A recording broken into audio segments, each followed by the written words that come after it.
Bonjour à tous et à toutes. Je vais vous faire une vidéo sur la dyspraxie, sur les dyspraxies. Car il existe deux sortes de dyspraxie. Il existe la dyspraxie visio-spatiale et la dyspraxie. La dyspraxie. J'ai été diagnostiqué dyspraxique en maternelle. La dyspraxie m'a causé des difficultés de coordination, de ce qui fait, et de motricité fine, ce qui fait que j'ai appris à marcher à 2 ans et demi et à courir bien plus tard.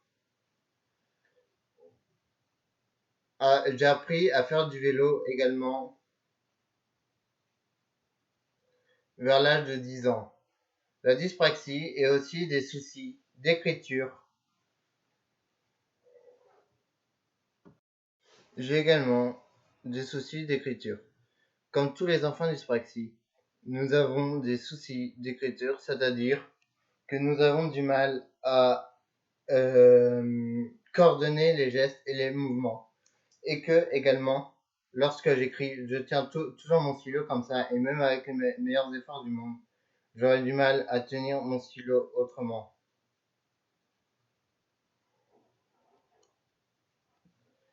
À noter également que comme tous les dyspraxies, en fait, c'est pas que j'ai du mal à écrire, c'est-à-dire à confondre les lettres ou autres, mais j'ai également du mal à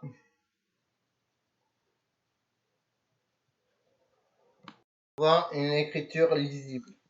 C'est-à-dire que même avec les meilleurs efforts du monde, mon écriture sera toujours illisible. Voilà, et j'aurai du mal également à écrire droit.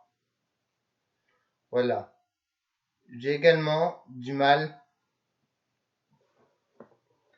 avec la dyspraxie à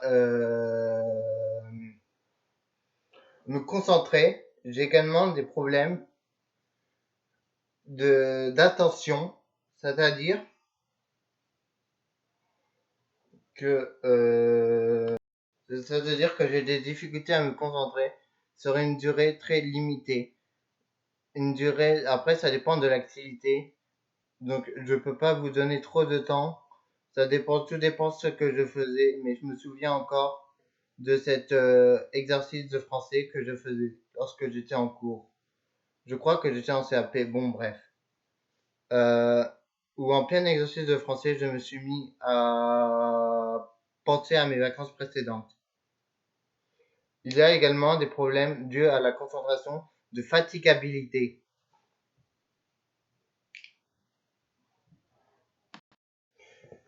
Ce qui fait que lorsque je suis très fatigué, à force de me concentrer, ou d'essayer tout du moins, j'ai des soucis de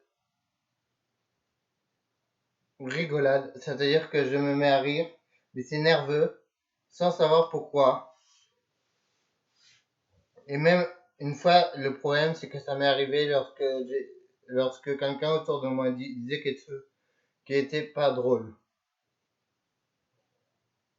Voilà ce que je voulais vous dire sur la dyspraxie. Maintenant, je vais vous parler de l'autre dyspraxie, la dyspraxie visio-spatiale.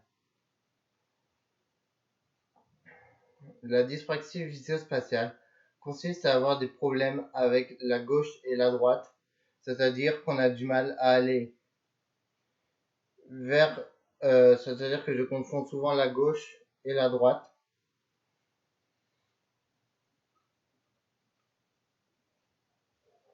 Lorsque je fais du sport, euh, lorsque je fais du sport,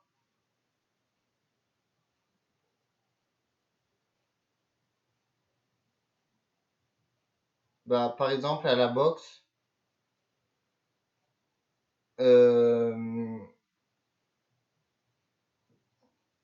j'ai le souci de pas savoir où est ma droite, où est ma gauche.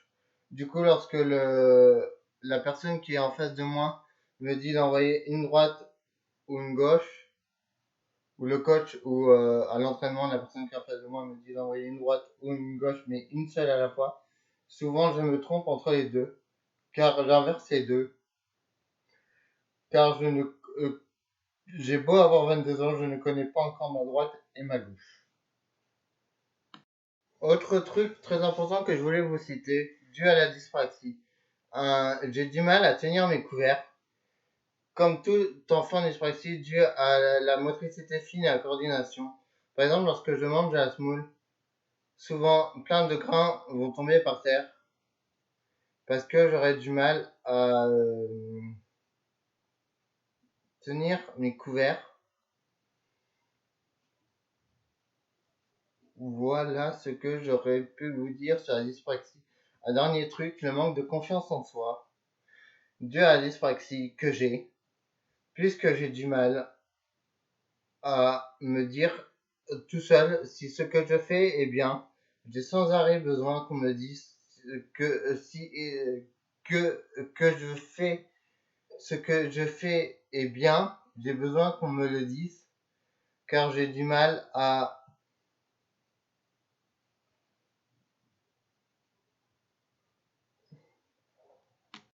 me le dire tout seul, à évaluer tout seul si c'est bien ou pas bien. Mais donc, mais après, ça sert à rien de me dire si c'est bien, que c'est bien, si c'est pas bien. Il faut pas hésiter à être franc et à me le dire quand je fais des choses qui ne sont pas bien. Voilà, je vous remercie.